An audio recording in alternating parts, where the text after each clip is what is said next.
Bonjour, dans la précédente vidéo, nous avons vu comment le père interagissait avec son fils.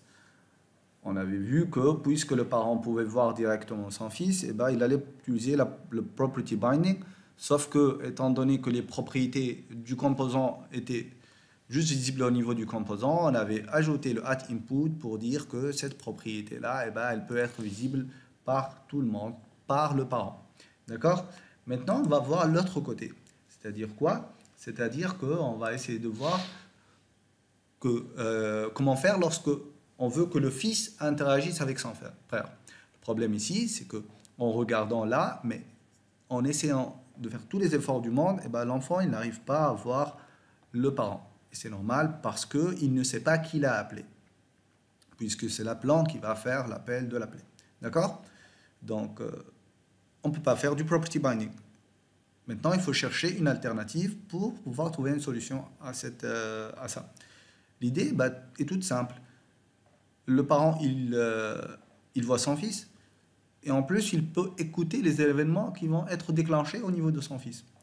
Donc, l'idée, c'est de faire quoi? C'est que l'enfant, il va aller créer un événement, il va le déclencher, et il va y injecter les données qu'il veut envoyer à son père. Le parent lui-même va aller écouter les événements envoyés par son enfant, et dès que l'événement est déclenché, il va récupérer le contenu de l'événement via une variable qu'on va appeler $event, qui est une variable gérée par Angular lui-même, et il va appeler la méthode qui va prendre ces données-là en paramètres et il va faire le traitement dont il a besoin. Ok? Donc, maintenant qu'on a vu et compris le principe, on va essayer de créer le code qui lui est associé.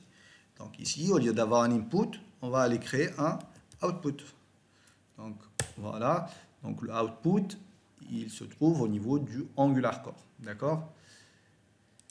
Maintenant, on va aller lui dire qu'on veut avoir un send request to that. Ok? C'est ça l'événement. Et on va dire que cette variable-là, cette propriété-là, ça va être un new event emitter, un émetteur d'événements, qui va aussi se trouver au niveau du Angular Core. D'accord?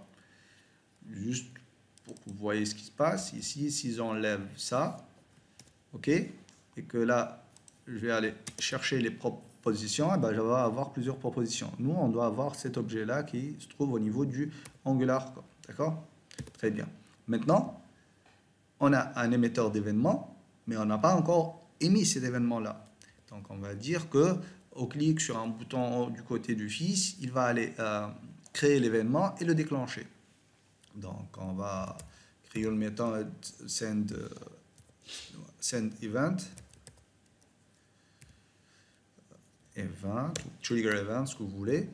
OK? Et on va dire quoi? Que au clic sur un bouton, on va appeler cette méthode-là qui va faire quoi? Qui va aller appeler cette propriété qui s'appelle quoi? Comment on l'a appelé déjà? C'est fils property, ok? C'est plutôt send. Ah, ok. This.send request to data. Voilà.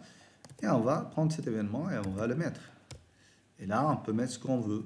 D'accord? Là, vous pouvez mettre un objet qui contient un ensemble de propriétés que vous voulez envoyer aux parents, un petit message. Donc ici, on va lui dire tout simplement, cher parent, là, on utilise en fait du ECMAScript 6 qui va nous permettre d'écrire ce qu'on veut ici. Donc on va lui dire please, can I have some money? Ok? Et avec un petit sourire pour que le papa il dise oui. D'accord? Et au niveau du fils-component.html, on va venir ajouter un button.btn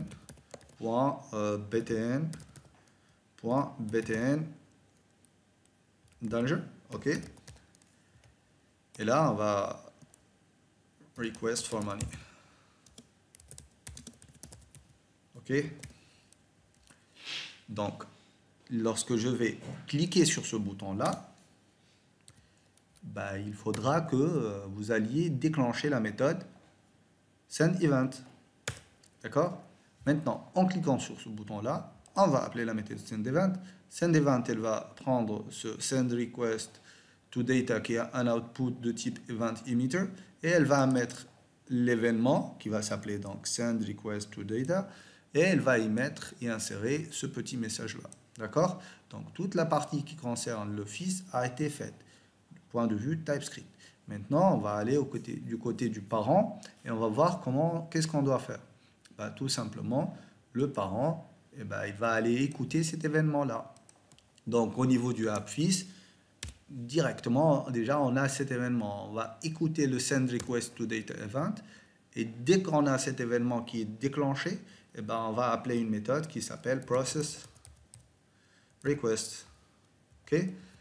Et donc, cet événement-là, on a dit, elle va prendre une variable particulière, c'est la variable $event qui va être gérée par Angular. Et dans cette variable-là, on va trouver toutes les informations qui ont été envoyées au niveau de notre événement. Donc là, il nous reste à faire quoi? Aller dans ce process request et l'implémenter au niveau du colorComponent.ts.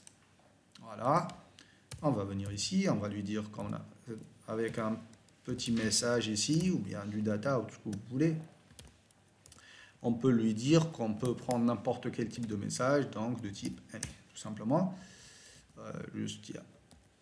Voilà. Et là, on peut faire une alerte.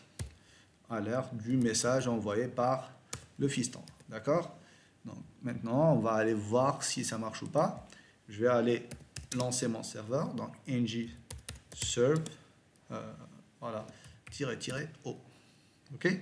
Maintenant, ce qui devrait être fait, quoi? C'est que on va avoir un bouton qui va s'afficher, bien sûr, au niveau du code HTML. Ce bouton-là qui se trouve dans le fisComponent.html, en y appuyant, il va aller appeler la méthode sendEvent. Celle-ci va aller prendre le send request to data et il va aller faire quoi? Elle va aller l'émettre avec cette propriété-là. Please, can I have some money?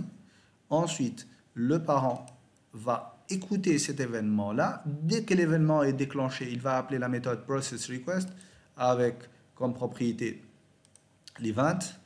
D'accord? On revient. Voilà. Et là, il va prendre ce message-là, il va l'afficher avec une petite alerte. Donc, request for money, please can I have some money? Et ça marche. D'accord?